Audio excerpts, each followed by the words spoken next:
एका विवाहित तरुणीचा हात धरून विनयभंग करण्यात आला, तसेच शरीर सुखाची मागणी करण्यात आली. तरुणीने नकार दिला असता आरोपीने तिला शिवीगाळ करून धमकी दिली. ही घटना राहुरी तालुक्यातील एका गावात घडली. पीडित 22 वर्षीय विवाहित तरुणी राहुरी तालुक्यातील एका गावात कुटुंबासह राहते.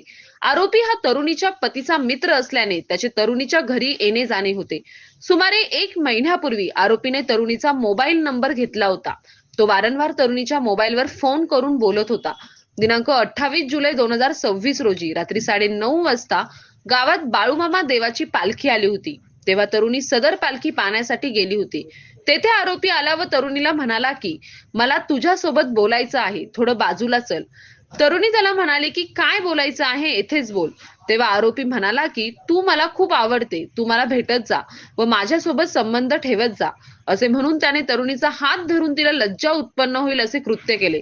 तसेच तू माझ्यासोबत संबंध ठेवले नाही तर तू माझ्यासोबत फोनवर बोलायची हे तुझ्या पतीला सांगेल अशी धमकी देऊन शिवीगाळ केली. घडलेला प्रकार तरुणीने तिच्या पतीला सांगितला. त्यानंतर पीडित तरुणीने राहुरी पोलीस ठाण्यात फिर्याद दाखल केली.